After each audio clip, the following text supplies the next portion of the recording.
Hello and good evening everyone. Welcome to UPSC Digital Library. UPSC Digital Library में आप सभी का स्वागत है। पिछली क्लास में हम लोगों ने UPSC सिविल सर्विसेज 2024 की इंट्रोडक्शन क्लास देखी थी। In the last class, we saw the introduction to our UPSC Civil Services 2024 class, which was the first day of this batch.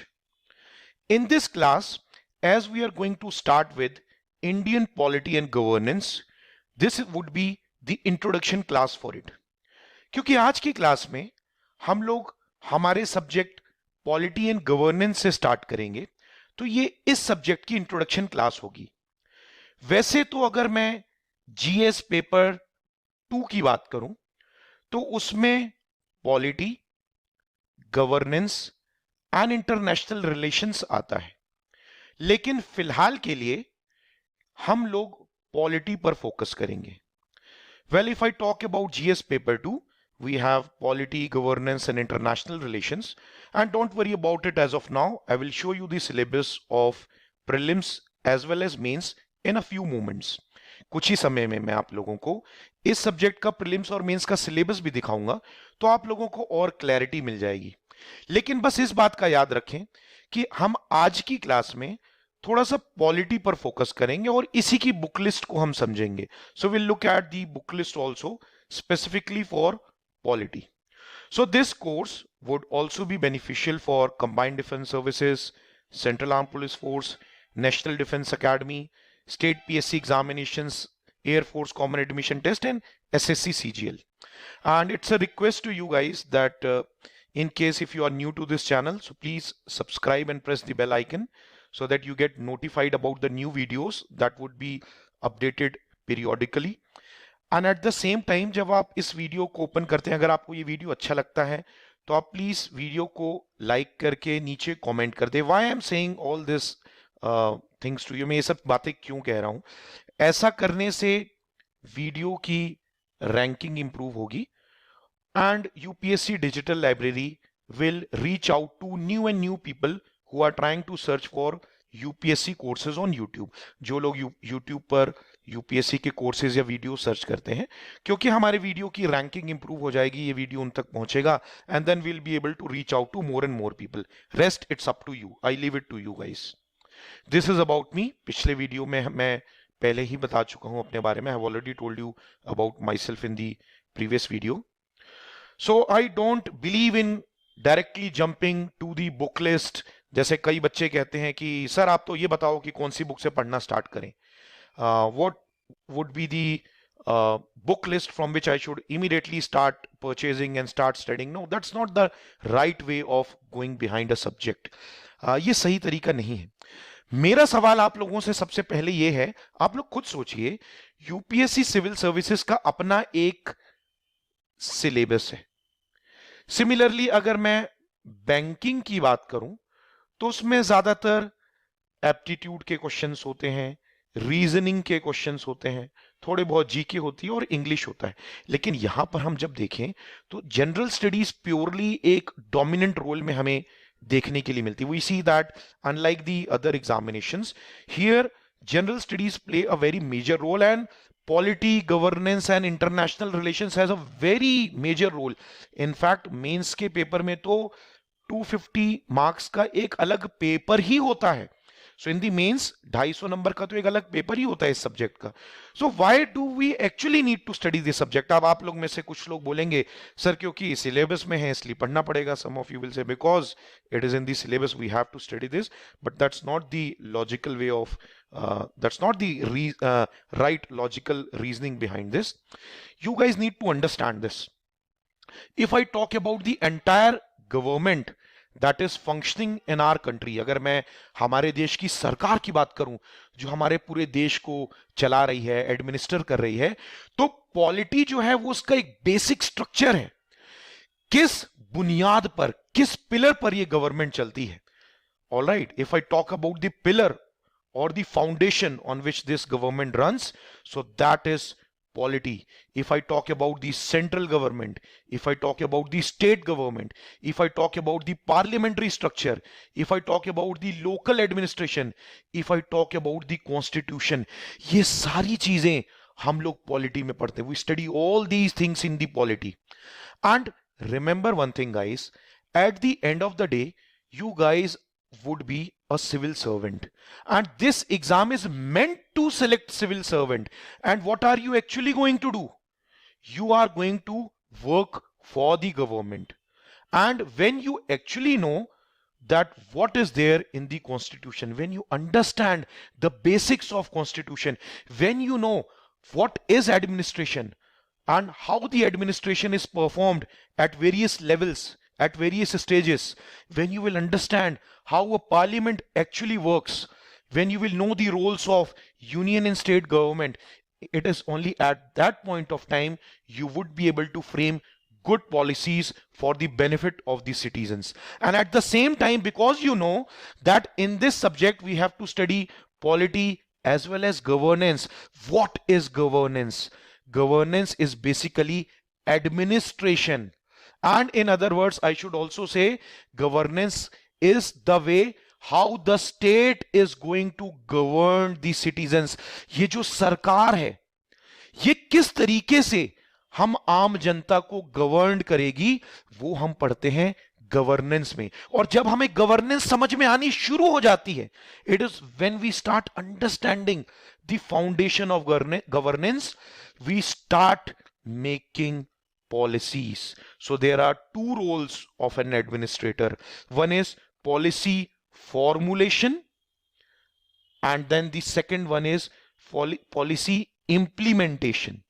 ये जो काम है, इसके लिए भी आप लोगों को ये समझना पड़ेगा कि ये पॉलिटी है क्या, गवर्नेंस है क्या. एंड दैट इज वाई इन सारी चीजों को समझने के लिए, so that you guys can make good governing policies, you guys can better administer the people, you guys can better manage the affairs of implementing these laws and services which are for the welfare of the people. And this is what is going to form your roles and responsibilities. And hence this subject plays a very important role in your day-to-day activity once you become a civil servant. I hope इस बात को आप लोग समझ रहे होंगे. So ये subject एक बहुत बेसिक फाउंडेशन है. एक बार थोड़ी बहुत हिस्ट्री नहीं बनेगी ना तो कोई बात नहीं, वो बहुत इजीली फैक्ट्स आप लोग समझ सकते हो. हिस्ट्री हम क्यों पढ़ते हैं? Why do we study history? We study history to know about our past and to ensure that we are not going to repeat the same mistake that we had done in the past. इतिहास हम इसलिए पढ़ते हैं ताकि हमें हमारे अतीत के बारे में पता चले और हमने जो गलतियां की हैं अतीत में हम उसे ना दोहराएं. लेकिन जो पूरा का पूरा हमारा काम होगा एज अ सिविल सर्वेंट, वो इस सब्जेक्ट के फाउंडेशन पर निर्भर करेगा. So that is why please start taking this subject very seriously. Alright, अब हम बात करते हैं कि इस सब्जेक्ट का यूपीएससी सिलेबस है क्या. So what exactly is the syllabus for this subject? So this is what you see is the syllabus that is specified in the preliminary examination. ये prelims में specified है GS paper 1 में, and it's only mentioned over there Indian polity and governance. बस इतना ही mentioned है. तो ये थोड़ा सा वेग या उतना कंप्लीट डिटेल में हमें नहीं बताता है कि इंडियन पॉलिटी किस किस चीज से डील करने वाली है या क्या हमें सब कुछ पढ़ना है गवर्नेंस में. सो टू डिकोड इट फर्दर हम क्या करेंगे, अब हम थोड़ा सा मेंस का सिलेबस ओपन करेंगे. So what will do is, क्योंकि प्रीलिम्स के इस सिलेबस से हमको उतनी क्लैरिटी नहीं मिल रही है, so let us open the syllabus of mains. So this is what it is. GS paper 2 की मैं बात करूं, वैसे वो पेपर 3 होता है क्योंकि paper 1 would be essay and then paper 2 would be GS paper 1 which would be history, and then यहाँ पर थोड़ा सा सोसाइटी के रूल्स भी आ जाएंगे, यहाँ पर ज्योग्राफी भी आ जाएगी, थोड़ा डिजास्टर मैनेजमेंट का भी हल्का सा एक आपको देखने के लिए, जियोफिजिकल फिनोमिनास देखने के लिए मिलेंगे. फिर अगर मैं पेपर 3 की बात करूं विच वुड बी जीएस पेपर 2, सो इसी पेपर की मैं बात कर रहा हूं जो हमको कवर करना है अभी।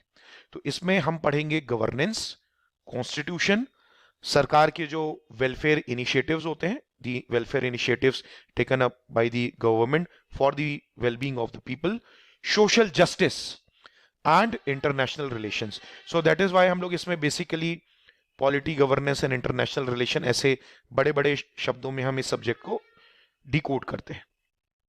But then this is the title और heading of this GS paper 2। इसको अब हम थोड़ा सा और डिटेल में देखते हैं। प्लीज हैव पेशेंस, सिलेबस समझना बहुत जरूरी है। Second thing is please take a print out of UPSC mains syllabus.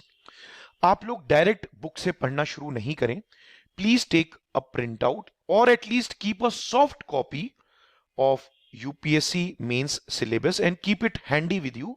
जब भी आप कुछ पढ़ते हैं तो आपको इस सिलेबस को रीड करना है और देखने की कोशिश करनी है कि ये जो चीज मैं पढ़ रहा हूं या पढ़ रही हूं वो हमारे कौन से सिलेबस के सेक्शन से मैच करता है।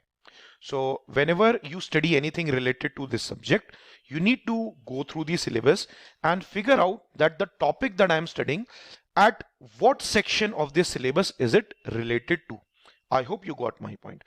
So अब ये syllabus सबसे पहले कहता है कि हम Indian Constitution को पढ़ेंगे. So first of all it says that we'll study about the Indian Constitution, which begins with the historical underpinning. Now understand one thing. The first question that might be coming in your mind, पहला सवाल आप लोगों के मन में आएगा कि history तो हम एक अलग सब्जेक्ट की तरह पढ़ते हैं, फिर पॉलिटी में हम लोग थोड़ा सा हिस्ट्री की बातें क्यों करने वाले हैं? So the reason being that because this subject is going to deal with the constitution, क्योंकि इस सब्जेक्ट में हम लोग संविधान से रिलेटेड बात करेंगे और संविधान भी एक दिन में तो तैयार हुआ नहीं है। इसके पहले भी कितने सारे ब्रिटिशर्स ने एक्ट पास किए होंगे, उसके बाद फिर धीरे धीरे करके हम इंडियंस को भी जब मौका मिला खुद का संविधान बनाने का तो हम लोगों ने भी अलग अलग देशों के संविधान को स्टडी किया and based upon our need, हमारी रिक्वायरमेंट्स के हिसाब से हमने अपना कॉन्स्टिट्यूशन बनाया। So that is why when the Britishers came to India and whatever happened at that time, whatever acts were passed, we have to have a overview of those acts also. So that is why जब हमारी अगली class होगी तो हम historical underpinning से start करेंगे। आप बात को समझ रहे हो? हम इतिहास को कनेक्ट करते करते करते करते देखेंगे कि फाइनली इन सब चीजों को मिलाकर हमने हमारा कॉन्स्टिट्यूशन तैयार किया था।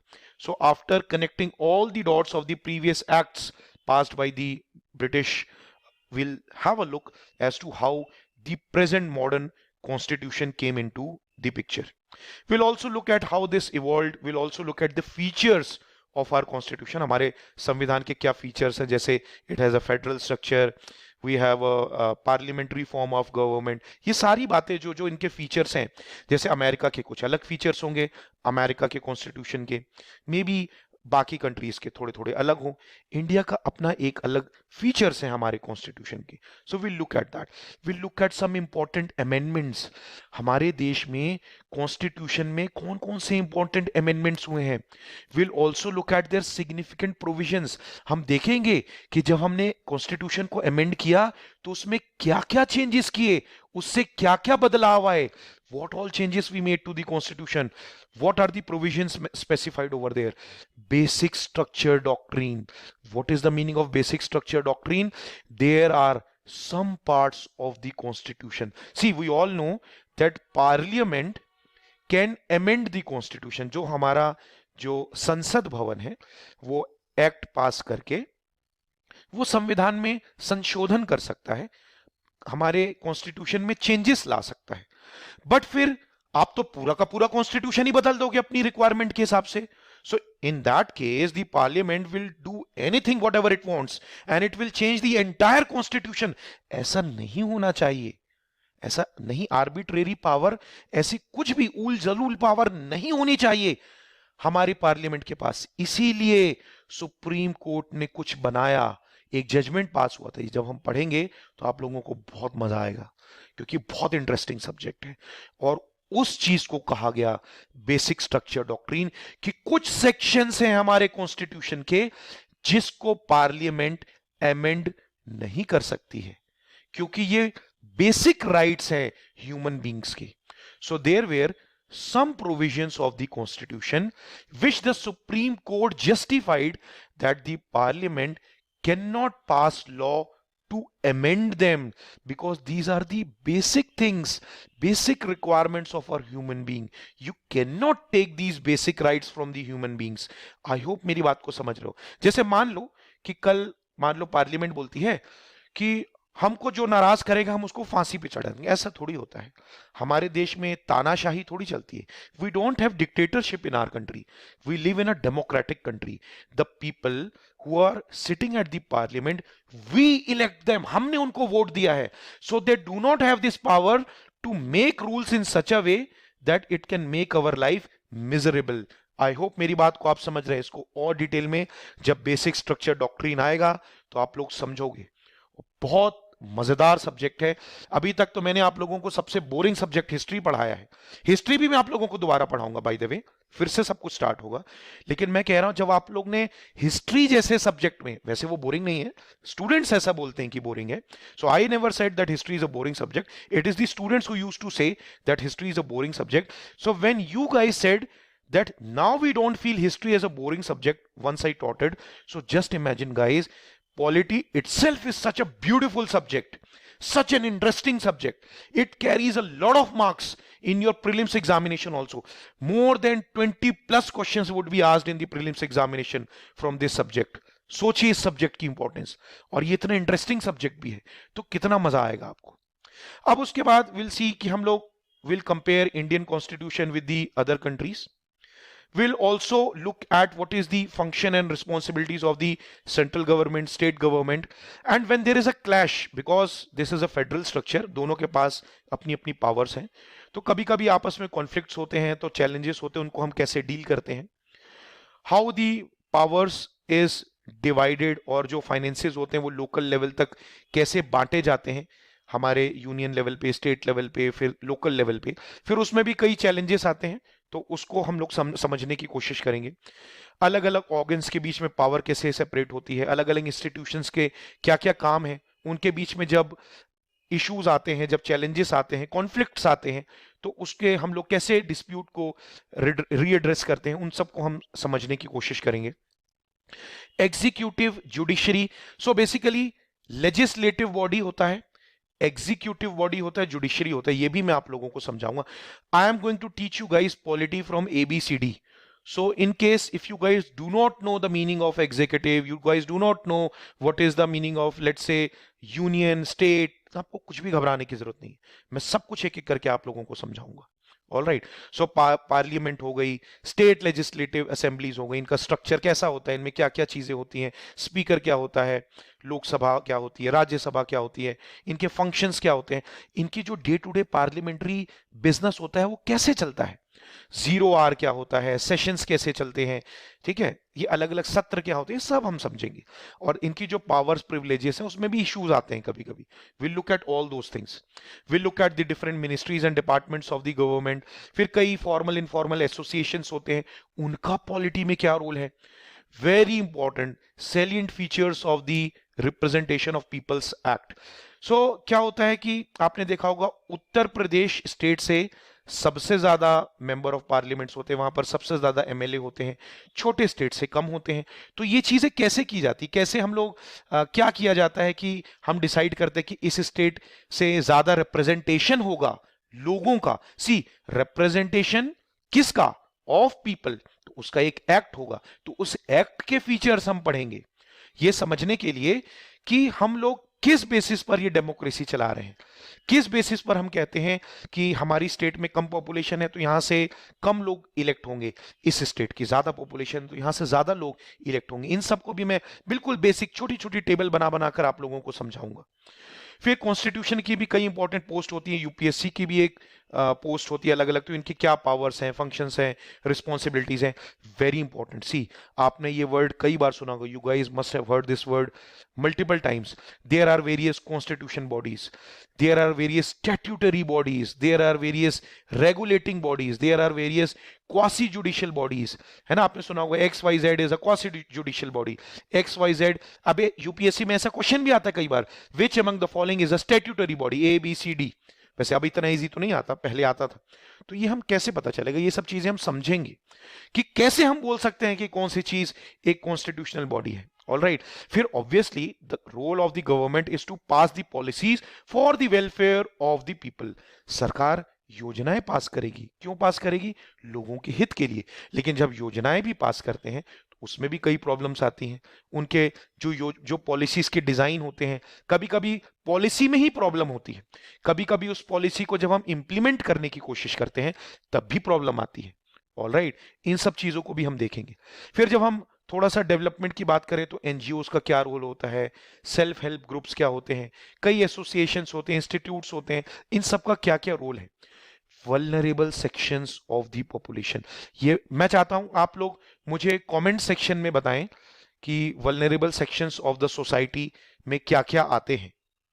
ठीक है, वल्नरेबल शब्द का मतलब है संकटग्रस्त, जिनको थोड़ी बहुत समस्या है या कुछ ना कुछ समस्या का सामना कर रहे हैं हमारे देश में, तो उनके हित के लिए, उनके वेलफेयर के लिए सरकार, स्टेट गवर्नमेंट क्या क्या योजनाएं चलाती हैं उसके बारे में हम देखेंगे। ऑल राइट, फिर कई ह्यूमन रिसोर्स के इश्यूज होते हैं, जैसे हेल्थ से रिलेटेड, एजुकेशन से रिलेटेड, तो उसके लिए क्या क्या काम किए जाएंगे या क्या क्या इश्यूज आते हैं। पुवर्टी हो गई, गरीबी हो गई, भुखमरी के लिए क्या क्या इश्यूज हमारे देश में चल रहे हैं, उसके लिए क्या किया जाता है। फिर ये यहां से शुरू हुआ गवर्नेंस का मेन पार्ट, गवर्नेंस के बेसिक कॉन्सेप्ट्स।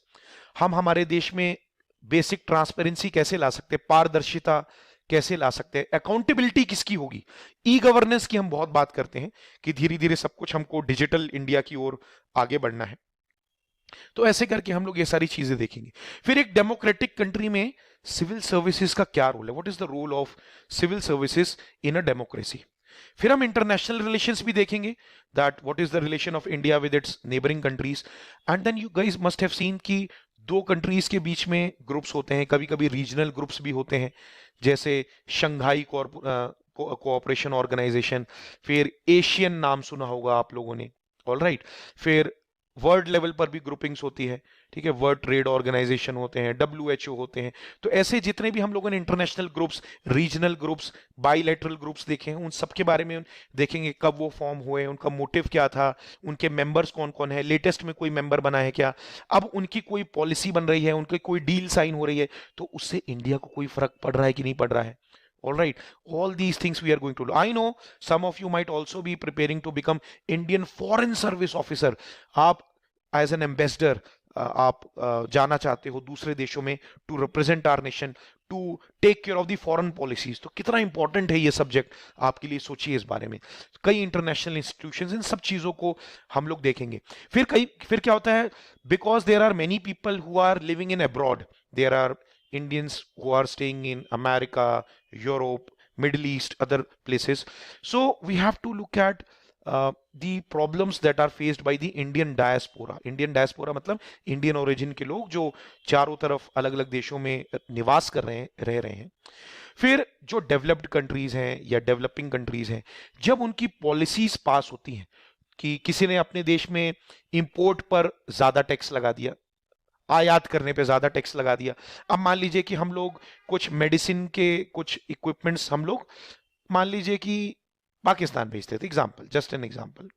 अब पाकिस्तान वालों ने बोला कि नहीं नहीं नहीं, अब तो हम इंपोर्ट टैक्स बहुत ज्यादा बढ़ा देंगे, कस्टम्स ड्यूटी बढ़ा देंगे। तो अब यहाँ के जो मैन्युफैक्चरर्स थे उनके लिए प्रॉब्लम हो गई, क्योंकि अब इनका सामान वहां पर बहुत महंगा बिकेगा। तो हो सकता है पाकिस्तान के जो लोकल मैन्युफैक्चरर्स हैं उनका सामान ज्यादा बिकने लगे। तो इसीलिए अलग अलग देश के जो अलग अलग नीतियां होती हैं, पॉलिसीज होती हैं, हमको उनको समझना पड़ेगा, क्योंकि at the end of the day हमको देखना है कि हम अपने देश के लिए क्या बेहतर से बेहतर कर सकते हैं। Alright, obviously we have to work on humanity also.